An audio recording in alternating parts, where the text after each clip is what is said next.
This is, I think, my fourth visit to the Nilgiris over the last 4 years. I've enjoyed getting to know so many of you. And what really brought me here, we can go to the presentation, is really this idea that we're all sky islands. And I'm not sure how many of you, I think I know all the scientists and the specialists in this room know what a sky island is. But I wanted to quickly talk about what it actually is. It's a geographically isolated high elevation mountainous region, forms an island habitat. Most of you know this. You can see the tower down here, which is one of the most, I mean, we don't, I grew up in Kodi knowing that we could see it, and now we don't see the tower. I'm going to talk about what it means to be a sky island socially as well. I think so many of us, over the last few years have connected across, hill stations because we are isolated as much as, I mean, in the Nilgiris, you have a really powerful, active bunch of citizens I can see. But we've enjoyed, comparing notes on things like everything from carrying capacity to waste management, and learned so much from each other. I was going to talk about, really, and you can see some of these images. Sorry, that isn't great here, but this is from Siddharth Krishnan's story for us, and we started as the Kodai Chronicle, as you saw in the film. But yeah, I think you can zoom in. So those are these images from the Save the Nilgiris run in 1988. And so that has lots of amazing pictures to share as well, if you look at the article even. And then, of course, you have a vista from the Biosphere Reserve. Down there is Wayanad after the landslides. And his piece was about the legacy of Gadgil. So stories like this, I mean, to me as a layperson, and I love, meeting scientists, listening to them, and trying to understand sometimes what makes up this world that they live in, but it doesn't always translate to the layperson, and that's what Sky Islands is there for. For me, for example, to understand the world of the Palyas, when I met Murugeshwari, I mean, she was writing about this in such a meaningful way. And really what I can see from storytelling across the mountains is that you need to place the mountains center stage. That is, I think, a very different lens from the one you get in a newsroom in New Delhi, where I used to work, or sitting even in Bangalore.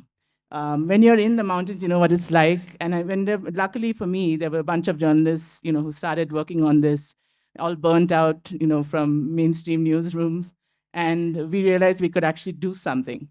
And communicate these stories with the skills that we had. And there's so many mainstream outlets now that tell me, I mean, I meet people who, I used to work with, and they say, this is a story that I wish I could do, and you guys are so lucky. So what we're doing is also getting lay people, scientists, and government to work in concert. So I'm going to go to our activities because I'm mindful of the time. We did a cleanup drive with a guided bird walk, which was really amazing because some of V.V. Robbins' workers at his field station in Kodi actually took people on a guided bird walk after we had cleaned Bombay Shola. So the people who did this walk got to see what they were actually trying to save. So it's the kind of thing we really like doing. You can see one of our trustees there. This is Rakesh Raghunathan. He put together Western Ghats Food Festival.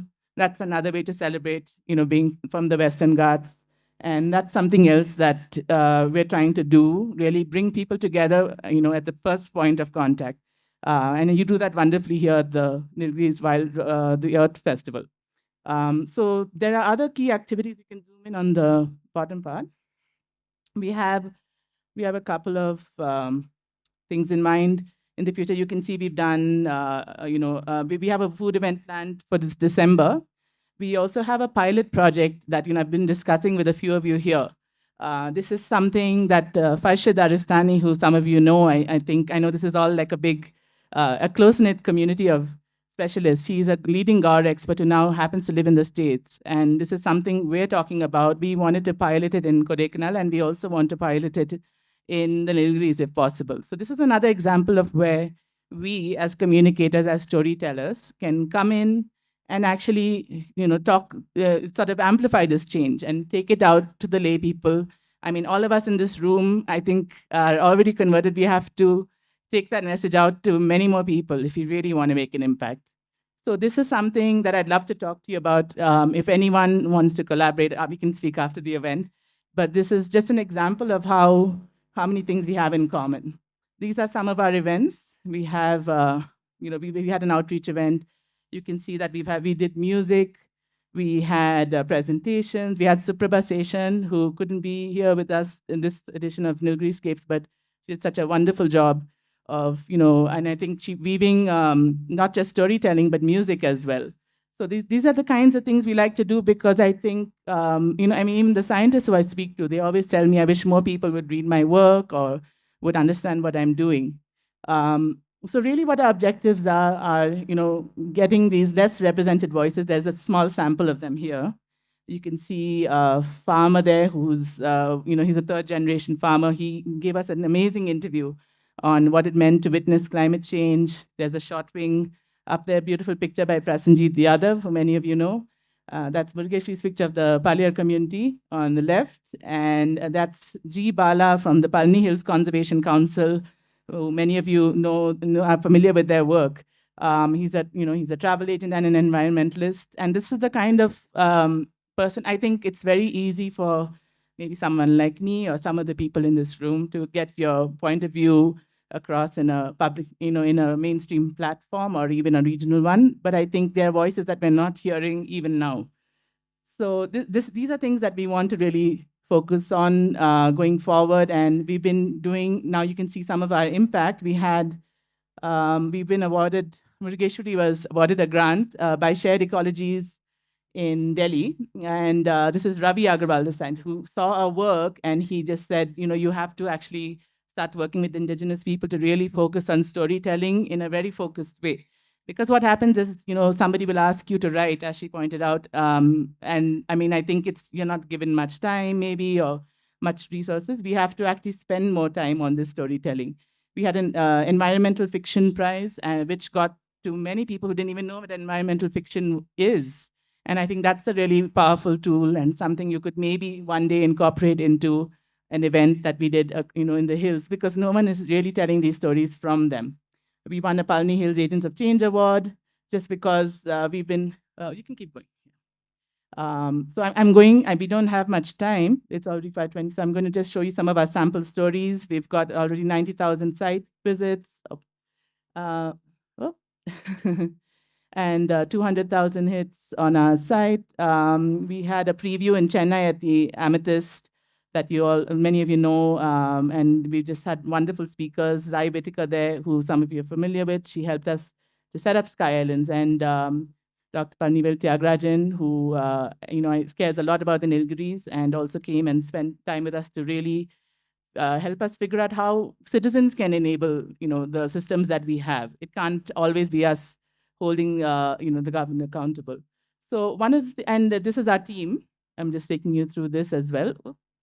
And there's Murgeshri down there. She's a contributing writer. There's our team at the event. We've got a team of trustees. And our point is really that we have to start connecting from the Himalayas to the Western Ghats.